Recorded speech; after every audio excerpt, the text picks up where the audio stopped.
Hey everybody, BV Matson here. Time to get out in the Jeep.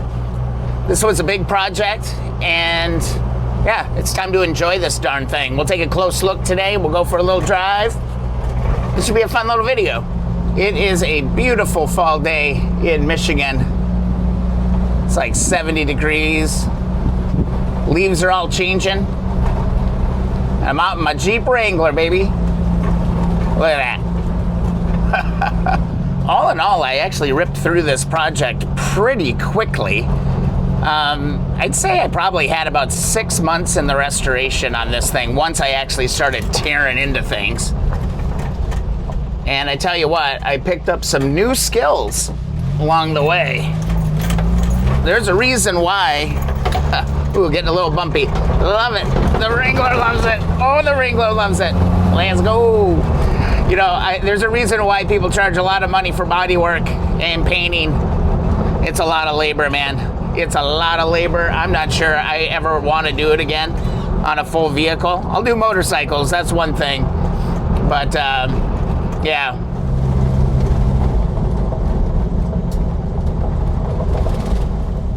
Like here it is, in its element. The 94 Jeep Wrangler YJ. Complete with the square headlights. It's hip to be square. This thing has come a long ways from where we began. And here's what I bought back in April of 2023, a 94 Jeep Wrangler YJ with half doors and a bikini top. It was in red, and it came with a lot of the problems that a lot of old Wranglers have. Overall, it was a solid buy. Now, I did end up getting into some deep mechanical, did a water pump and stuff like that. Never done that, so I had to flex there a little bit, and also had to remove that windshield frame, had to replace it. But man, I uncovered a lot of old bodywork that just started failing. So much so that I had to replace both of the front fenders, and it just kind of trickled down from there. The more prep I would do for paint, the more I would uncover. It really maximized my shop space. But yeah, you can see here, as I started kind of scuffing and I thought I'd be able to just paint over it, I would find things like this. And I really did have to fix these problems because they were just going to ruin a good paint job later. I'd also uncover little things like this that really, really bothered me. So I started getting parts one piece at a time, filled up the back of the Jeep, and started to get to work. Now, this was the big one. I found a rear shock mount that had rotted through into the frame. So that's when I got my buddy Lucas over here, and he did some heavy-duty welding for me, put in a new rear shock mount, fixed all those little rust holes that I found. And then from there, I went to future-proof this thing. I spent hours under this thing, prepping the frame and treating that. Installed new fenders on the front of this thing as well. And then again, I just keep finding these little issues that needed work. I got a hell of a lesson in Bondo. I don't know how many times I had to redo all of these things from step one, but it was a good learning process. I'd never painted a car before, and this was the first time I ever laid, primers and working through paints. I actually really enjoyed it, but it is a ton of work. I ended up going with a satin black on this, and I think it came out pretty damn sweet. One marathon weekend, and it was back together. Let's take a quick look inside. The interior came out really, really nice. All black, looking really, really clean. This thing is just super simple, super clean. I love it. I love it. I love it. I love it. I love it. Got the CB radio all rigged up. Got the barricade floor covers in there. And that looks really nice. And come on back, let's walk on over to the other side. Got the keep on wrenching tire cover on it, which is really cool. Let's open her up. Got some storage in the back. Oops, sorry for the camera work there. I'm on a little bit of a hill. But yeah, I got some good coverage, good storage here. Got jumper cables, tow ropes, things like that. And then I kept the back wide open. I took that spare, or the passenger seat or the rear seat out.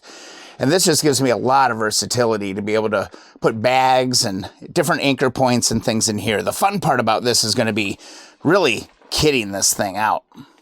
Got myself a little CB antenna right on the back rear carrier there. Fits out perfect. Keep on wrenching, friends. All in all, it just came out great. I was able to procure a set of period, stock rims. Thanks to my friend Jason for hooking me up with those. We did front shocks. We kind of cleaned up all this rubber. That was not a fun task. And man, I challenge you to find some of the body work on this thing. It came out so nice and straight. For my first stab at doing like automotive body work, I even pleased myself. I get a little bit of grief for it being a 4-cylinder automatic, but I tell you what, I love this thing. It does everything I need it to do, and you can eat a sandwich and talk on the phone at the same time. Let's take a look under the hood. I'll be the first one to admit that I could spend some time detailing out this motor compartment a little bit, but it's a Wrangler. It's on dusty roads. It gets dusty, it gets dirty, and so far, this little 2.5 has been trucking right along. It's been awesome. Some of the work that I did do in here, I did do new upper and lower radiator hoses. I did a new water pump, chased down a thermostat problem, did all new fluids, filters, all of that. Ooh, and I'm really, really proud of my fully restored jack and wrench kit. Look how nice that came out. At the end of the day, though, it really is the square headlights that I just love. Another really big project on this, and this is documented on the channel, was painting, redoing this whole hardtop. This thing came out bomb-proof. Couldn't be happier with how that came out. I used a spray-on, kind of a Rhino liner product, and yeah, that thing came out beautifully. I'll be honest with you, this was a bucket list project for me. This is my ultimate vehicle. I absolutely love the old YJs. I'm not getting rid of this one. You'll have to pry this one from my cold, dead hands. This is exactly what I've always wanted. Checking this one off the list. Yeah, honestly, this is my dream vehicle. I should just make this my daily driver. What am I doing? This thing is so fun. Too bad it's so damn cold in the winter.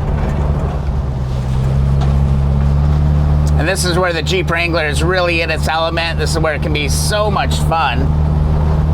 Getting out on these gravel roads, tooling around, seeing what you can find. So much fun.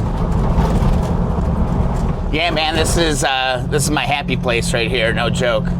This is so fun to find these little tracks. It's a good time. It's a good time in the Jeep Wrangler. I guess it's photo shoot time, right? Let's do some glamour shots. Every time I finish a project on this channel, we gotta do a glamour shoot. So here it is. That's my Jeep YJ. It's got full steel doors. I hate those half doors. It's got a hard top. I hate those soft tops. And it is just clean and understated. That's what I wanted. So many people beef up their Jeeps and all this stuff, and man, for me, I just wanted a chill, low-key Jeep, and that's what I ended up with, man. It is basically a stock Jeep, and those of you who watch the channel, that's kind of how I roll. So, yeah, there it is. Worth every hour, worth every penny. I love my YJ. It just puts a smile on my face when I drive this old girl. Love this thing.